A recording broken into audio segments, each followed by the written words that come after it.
Alrighty, most exciting one of the day. Player movement forms and paperwork. So, in terms of player movement, things changed this year. I sent out a video, I don't know, maybe a month and a half ago, kind of explaining this going forward. Things kind of changed a bit. Our B and C teams are now ISD 709 supported, which is a super nice thing for insurance and for the ability to move players around. Prior to this year, we didn't have the ability to move a kid from the B team to the JV or varsity because the insurance didn't match and the fees didn't match and all that stuff. They were basically two different pods of kids we couldn't move. Okay, so now if the JV team, for instance, or the varsity team gets low on players, gets depleted on players, we can actually move kids up from the B team to the JV and have everything transfer and be all good with the district and insurance and all that stuff. So that's super. That's a super nice thing. With that being said, it may or may not happen. I'm not entirely sure, but there have been years where our JV team has gotten depleted and we were stuck, and now we wouldn't have, or now we won't be stuck if that does happen. So, just a little FYI, we won't ever ask anybody to play down or tell anybody they have to play down onto a lower level once you've made that team. That's going to be the team that you're going to be assigned to. We might ask for volunteers. I know one year when we did have the JV was super short. I think we were playing Minnetonka, and I asked if anybody wanted to play on the JV team from varsity, and I had five kids, a couple seniors even, that wanted to play down. So if opportunity to play comes up, we might ask kids if anybody wants to volunteer, but we're not going to ever tell somebody they have to move to a lower level. Um, so there's that. Um, Coaches will communicate that movement as far in advance as humanly possible.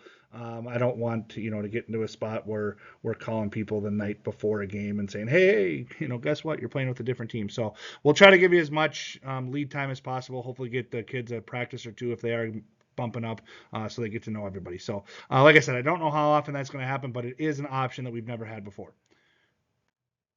In terms of forms and paperwork, so far there's been about 81 people I think that have done the pre-tryout registration. That's the Google form that I do to get the contact information, emails, phone numbers in case something were to happen at tryouts. That way I know who I would have to get in contact with. Additionally, it helps me greatly to have all of that stuff.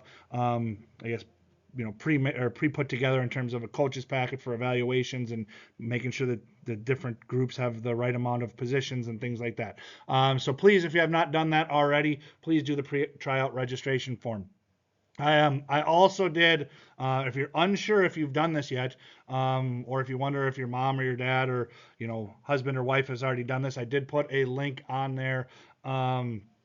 To see who has already registered, just so you can look and see if the Google form went through or if somebody's already done it for you. I think the record was 14 times somebody registered because kids were registering and parents were registering. I don't need the same kid to register 14 times. So take a look at that if you're not sure. It just makes my life easier too if you only register one time. So there's that. Please do that before what would that be, August 8th, which is the Friday, because that's when I'm going to get all of the pennies assigned to every kid. So, yeah. Physicals. Normal rotation is 7th grade and 10th grade. To get that to the school district. So they're I guess 3 year lifespan, or yeah, lifespan of 3 years. So most people are on the 7th and 10th grade thing. So if you're one of those groups, make sure that you get your physical to the appropriate school. So if you're a middle schooler, get that to Ordine. If you're a high schooler, get that to East. Please, please, please make a copy.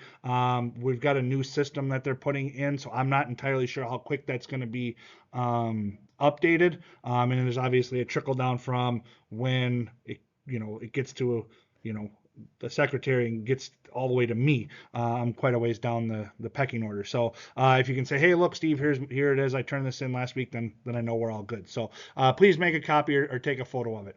Um, in terms of soccer registration with the school district itself, like I just said, they have a new system that they're going to be implementing. I haven't gotten any information on how that's going to work. As soon as I do, I will get that information out, and I will pass on everything that the district gives me, so that way you can register I guess the right way. I know in the past that we haven't done registration for soccer until after teams have been named, just because we have somewhere between usually 100 and 110 kids try out. So that way everyone doesn't have to register, and then some kids don't make a team. So as soon as I get that information, I will get that out to you. Transfer students and foreign exchange students. I know I said it in a different video, but if you are one of those two groups of people, please contact me ASAP. This does not apply for anybody moving into the district as a 7th, 8th, or 9th grader. It is only for 10th through 12th graders, essentially 7th through 9th graders, I guess in the world of sports, you'd call free agents, and you don't have to do transfer paperwork and all that stuff. Okay, so if you're a 10th through 12th grade transfer student or foreign exchange student, please get a hold of myself and Bill Zawak ASAP. And the other paperwork and fundraisers and stuff like that, fees, I will go over on August 14th. That is the Thursday after tryouts. So we'll have our team meetings at that time, and I'll go over that information.